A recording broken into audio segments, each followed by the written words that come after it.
Donc le 8 et 9 novembre prochain, nous vous attendons lors du 14e cycle qui aura lieu dans les locaux parisiens de l'Université de Paris-Descartes, rue des Saints-Pères, pour ce 14e cycle qui s'intitule « Handicap et génétique, prédiction, anticipation et incertitude ». Alors, qu'est-ce que c'est le CICLA? D'abord. D'abord. Le CICLA, c'est une bande de cliniciens qui partagent une expérience, pour certains ancienne, de la clinique du handicap. Et peut-être plus encore, c'est un certain nombre de professionnels du soin qui considèrent que la clinique du handicap a été trop souvent laissée pour compte, oubliée. Alors bien sûr, il y a des pionnières, des pionniers, nous pensons chez nous à Simone Corsos, Roger Salbreux, qui depuis bien longtemps essayent de faire en sorte que cette clinique ne soit pas refoulée, ne soit pas déniée.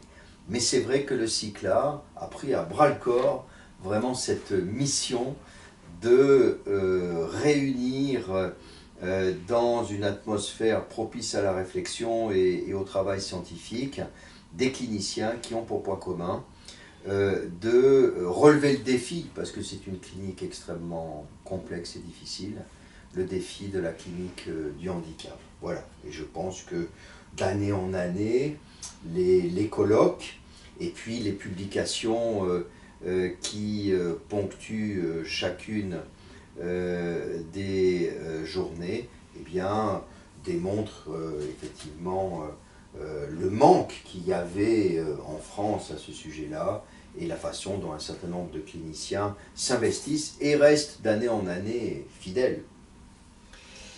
Alors le CICLA, c'est aussi un séminaire interuniversitaire.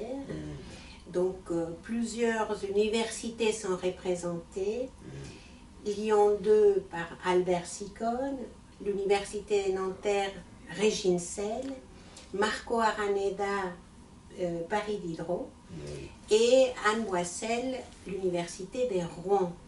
Nous, et Sylvain et moi, Paris 5. Alors, avec un intitulé comme Génétique dans la clinique du handicap, ce qu'on aimerait partager avec vous là, dans ce bref document vidéo, c'est que bien sûr sont concernés tous les cliniciens, les habitués du CICLA, qui, encore une fois, sont les praticiens de la clinique du handicap. Mais ce que j'aimerais défendre ici, c'est que je crois que l'occasion de ces journées, eh bien, ce sera la possibilité de discuter un certain nombre de points qui dépassent largement la clinique du handicap et concernent tous les cliniciens, quelle que soit leur spécialité et l'âge de la vie avec lequel ils travaillent. Bon, très rapidement, deux exemples qui me semblent être vraiment de ce registre-là, c'est-à-dire dépassant le strict cadre de la clinique du handicap. Le rapport au temps. On va beaucoup parler de prédiction, d'anticipation et d'incertitude, et finalement des relations entre le sujet humain et son inscription dans le flux du temps. Et je crois que là, avec l'apport de la génétique et d'un certain nombre de technologies modernes, il y a des modifications majeures dans ce rapport au temps, et nous allons en parler vraiment tout au long de ce colloque. Et puis l'autre et dernier point que j'aimerais souligner, qui je crois nous intéresse tous, c'est la métamorphose de la génétique. Il n'y a pas si longtemps que ça, quand on parlait de génétique, c'était le comble du fixisme, du qui bouge pas. Quand on parlait à l'occasion d'une réunion de synthèse d'un enfant ou d'un adolescent et d'un adulte, de quelque chose de génétique, ça voulait dire que le fatalisme était souvent au rendez-vous et qu'on était face à un tableau de paralysie, de quelque chose qui était hors le temps, hors les processus. Et au jour d'aujourd'hui, la génétique a vraiment changé, et dans le monde du handicap, je crois qu'il faut l'entendre et en explorer les conséquences.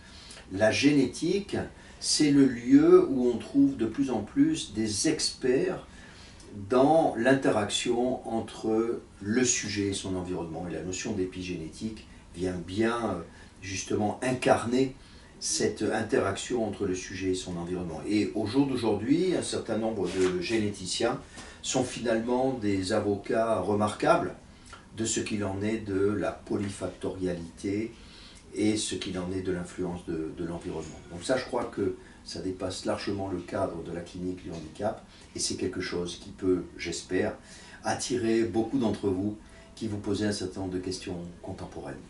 Alors, pour traiter toutes ces questions que Sylvain Missonnier vient d'énoncer, nous avons pris la décision d'avoir tout au long de ces 2 journées de travail une approche complémentariste, c'est-à-dire que nous allons inviter, et vous allez les découvrir dans le programme, des médecins, des pédiatres, des généticiens, des philosophes, des sociologues qui viendront réfléchir avec nous pendant ces 2 journées à la question de la clinique du handicap sous la lumière de la génétique, dans cette approche complémentariste, pour que tous les points de vue soient mis au travail.